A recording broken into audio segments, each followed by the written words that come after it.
नमस्कार. एजे हे आता लेडीज कंपार्टमेंटमध्ये आलेले आहेत, म्हणजे लोकलच्या लेडीज डब्यामध्ये एजे चढलेले आहेत. लीलाची तशी इच्छा होती की एजेंनी मला लेडीज डब्यामध्ये चढून प्रपोज करावं, मला मागणी घालावी. हे सगळं लीलाने ठरवलेलं होतं आणि त्यासाठी एजेंनी हे केलेलं असतं.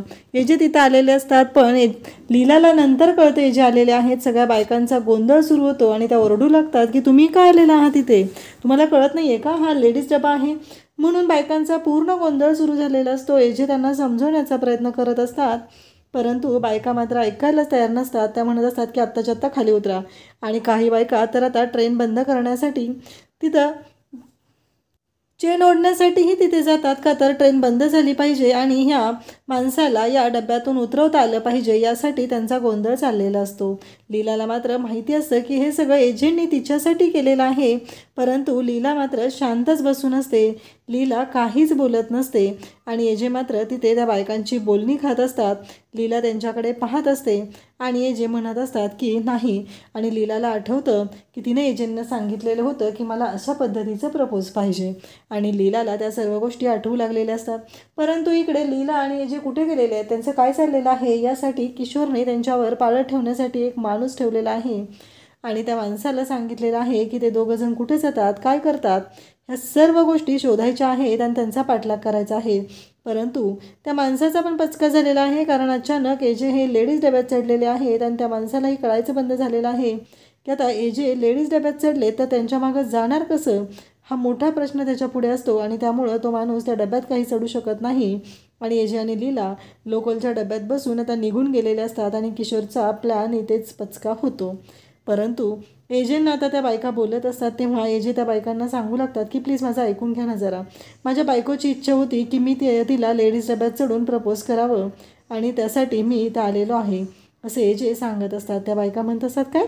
तेव्हा एजे सांगतात की हो, माझ्या बायकोची अशी इच्छा होती. सगळेजण पाहू लागतात. मग सगळ्यांना प्रश्न पडलेला आहे की कोण आहे यांची बायको, म्हणजे एवढा फिल्मी नवरा आहे, एवढं छान असं हे सगळं बॉन्डिंग आहे, यांची बायको कोण आहे, हा प्रश्न सगळ्या बायकांना पडलेला असतो आणि त्या विचारू लागतात. एजे मात्र सांगत असतात की माझ्या बायकोची इच्छा पूर्ण करण्यासाठी मी हे सगळं करत आहे, असं एजेंचं म्हणणं असतं आणि एजे त्याच गोष्टी बोलत असतात. त्याचबरोबर इकडे आपल्याला पाहायला मिळतं की हे सगळं जेव्हा चालू असतं तेव्हा एजे बोलत असतात, परंतु इकडे एजेंटचं त्या बायका बोलणं ऐकतात आणि मग कोण आहे त्यांची बायको असा प्रश्न विचारला जातो. तेव्हा लीला पुढे येते आणि म्हणते की मी आहे यांची बायको, असं लीला स्वतःहून सांगते. तेव्हा सगळ्या बायका खुश होतात, लीलाही खुश झालेली असते. मग आता लीलाही आहे ती दरवाजाच्या साईडला जाऊन उभी राहते, तिच्याबरोबर एजेही तिथं आलेले असतात. एजे तिच्याशी बोलत असतात आणि एजे म्हणतात की एजेंना लीला म्हणते की मला कळतच नाही आहे की या किंग खानचा हा रोमियो कधी झालेला आहे, असं लीला त्यांना बोलत असते. एजे म्हणत असतात की आगे आगे देखो होता है क्या, असं म्हणत लीलासोबत एजे पण आता फिल्मी झालेले आहेत आणि फिल्मी डायलॉग मारत आहेत. खरं तर एजे पहिल्यापासूनच फिल्मी आहेत, फक्त काही लिमिटेशन आलेले होते, अंतरं त्यांच्या आयुष्यातून गेलेली होती, त्यानंतर एजेंची अशी अवस्था झालेली होती. एजे आणि लीला दरवाजात उभा राहून एकमेकांसोबत गप्पा मारत आहेत आणि लीला मात्र जाम खुश झालेले आहे, कारण एजे तिथं आलेले आहेत. एजेंनी एवढं सुंदर सरप्राईज तिला दिलेलं आहे, या गोष्टीचा आनंद तिला खूपच होत आहे. आणि त्याचबरोबर एजे तिच्याशी बोलत असतात. पुढच्या स्टेशनला पुन्हा आणखी गर्दी होते, बऱ्याच बायका आता डब्यात चढलेल्या असतात. त्या गर्दीतून लीला अगदी एजेंटच्या खूप जवळ येते आणि एजेंटनी लीलाला मिठीत घेतलेलं असतं. म्हणजे अगदी 4 माणसांमध्ये एवढ्या मोठ्या डब्यामध्ये इतक्या बायका आहेत, तरीही एजेंनी लीलाला मिठीत घेतलेला आहे. एजेंनी आता कुठलाही ऑफवर्डपणा दाखवलेला नाही, या गोष्टीचा आनंद लीलाला झालेला असतो आणि लीलाने पण एजेंना कडकडून मिठी मारलेली असते आणि एजे आणि लीला एकमेकांच्या खूप जवळ आलेले असतात. त्याचबरोबर एजेंना लीला घट्ट मिठी मारून पाहते आणि एजे मात्र जाम खुश झालेले असतात. पहिल्यांदाच एजे इतके रोमॅन्टिक झालेले असतात आणि त्यांनी लीलाला मिठीत घेतलेलं असतं. सगळ्या बायका पाहत असतात आणि सगळेजण खुश झालेले असतात, सगळ्यांना छान वाटत असतं. यांची ही जी लव्ह स्टोरी आहे ती पाहून सगळ्यांनाच तिथे आनंद झालेला असतो. एजेंनी एवढं सुंदर सरप्राईज दिलेलं आहे आणि लीलाला मात्र जाम खुश केलेलं आहे. अशाच अपडेटसाठी चॅनलला सबस्क्राईब करा. थँक्यू.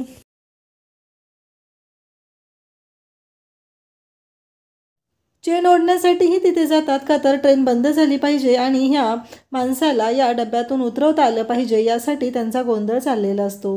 लीलाला मात्र माहिती असतं की हे सगळं एजंटनी तिच्यासाठी केलेलं आहे, परंतु लीला मात्र शांतच बसून असते. लीला काहीच बोलत नसते आणि एजे मात्र तिथे त्या बायकांची बोलणी खात असतात. लीला त्यांच्याकडे पाहत असते आणि एजे म्हणत असतात की नाही, आणि लीलाला आठवतं की तिने एजेंटनं सांगितलेलं होतं की मला अशा पद्धतीचं प्रपोज पाहिजे, आणि लीलाला त्या सर्व गोष्टी आठवू लागलेल्या असतात. परंतु इकडे लीला आणि एजे कुठे गेलेले आहेत, त्यांचं काय चाललेलं आहे यासाठी किशोरने त्यांच्यावर पाळत ठेवण्यासाठी एक माणूस ठेवलेला आहे आणि त्या माणसाला सांगितलेलं आहे की ते दोघंजण कुठे जातात, काय करतात, ह्या सर्व गोष्टी शोधायच्या आहेत आणि त्यांचा पाठलाग करायचा आहे. परंतु त्या माणसाचा पण पचका झालेला आहे, कारण अचानक एजे हे लेडीज डब्यात चढलेले आहेत आणि त्या माणसालाही कळायचं बंद झालेलं आहे की आता एजे लेडीज डब्यात चढले तर त्यांच्या मागं जाणार कसं, हा मोठा प्रश्न त्याच्या पुढे असतो आणि त्यामुळं तो माणूस त्या डब्यात काही चढू शकत नाही. आणि एजे आणि लीला लोकलच्या डब्यात बसून आता निघून गेलेले असतात आणि किशोरचा प्लॅन इथेच पचका होतो.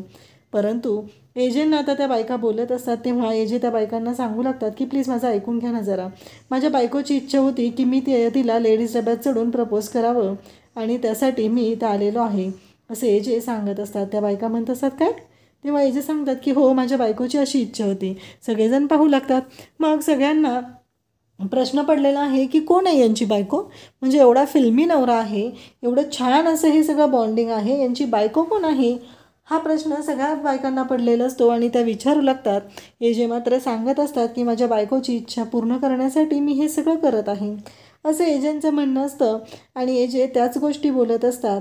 त्याचबरोबर इकडे आपल्याला पाहायला मिळतं की हे सगळं जेव्हा चालू असतं तेव्हा एजे बोलत असतात, परंतु इकडे एजेंटचं त्या बायका बोलणं ऐकतात आणि मग कोण आहे त्यांची बायको असा प्रश्न विचारला जातो. तेव्हा लीला पुढे येते आणि म्हणते की मी आहे यांची बायको, असं लीला स्वतःहून सांगते. तेव्हा सगळ्या बायका खुश होतात, लीलाही खुश झालेली असते. मग आता लीला ही आहे ती दरवाजाच्या साईडला जाऊन उभी राहते, तिच्याबरोबर एजेही तिथं आलेले असतात. एजे तिच्याशी बोलत असतात आणि एजे म्हणतात की एजेंना लीला म्हणते की मला कळतच नाही आहे की या किंग खानचा हा रोमियो कधी झालेला आहे, असं लीला त्यांना बोलत असते. एजे म्हणत असतात की आगे आगे देखो होता है क्या, असं म्हणत लीलासोबत एजे पण आता फिल्मी झालेले आहेत आणि फिल्मी डायलॉग मारत आहेत. खरं तर एजे पहिल्यापासूनच फिल्मी आहेत, फक्त काही लिमिटेशन आलेले होते, अंतरं त्यांच्या आयुष्यातून गेलेली होती, त्यानंतर एजेंटची अशी अवस्था झालेली होती. एजे आणि लीला दरवाजात उभा राहून एकमेकांसोबत गप्पा मारत आहेत आणि लीला मात्र जाम खुश झालेले आहे, कारण एजे तिथं आलेले आहेत. एजेंनी एवढं सुंदर सरप्राईज तिला दिलेला आहे, या गोष्टीचा आनंद तिला खूपच होत आहे. आणि त्याचबरोबर एजे तिच्याशी बोलत असतात. पुढच्या स्टेशनला पुन्हा आणखी गर्दी होते, बऱ्याच बायका आता डब्यात चढलेल्या असतात. त्या गर्दीतून लीला अगदी एजेंटच्या खूप जवळ येते आणि एजेंटनी लीलाला मिठीत घेतलेलं असतं. म्हणजे अगदी 4 माणसांमध्ये एवढ्या मोठ्या डब्यामध्ये इतक्या बायका आहेत तरीही एजेंटनी लीलाला मिठीत घेतलेला आहे. एजेंटनी आता कुठलाही ऑफवर्डपणा दाखवलेला नाही, या गोष्टीचा आनंद लीलाला झालेला असतो आणि लीलाने पण एजेंटना कडकडून मिठी मारलेली असते आणि एजे आणि लीला एकमेकांच्या खूप जवळ आलेले असतात. त्याचबरोबर एजेंना लीला घट्ट मिठी मारून पाहते आणि एजे मात्र जाम खुश झालेले असतात. पहिल्यांदाच एजे इतके रोमॅन्टिक झालेले असतात आणि त्यांनी लीलाला मिठीत घेतलेलं असतं. सगळ्या बायका पाहत असतात आणि सगळेजण खुश झालेले असतात, सगळ्यांना छान वाटत असतं. यांची ही जी लव्ह स्टोरी आहे ती पाहून सगळ्यांनाच तिथे आनंद झालेला असतो. एजेंनी एवढं सुंदर सरप्राईज दिलेलं आहे आणि लीलाला मात्र जाम खुश केलेलं आहे. अशाच अपडेटसाठी चॅनलला सबस्क्राईब करा. थँक्यू.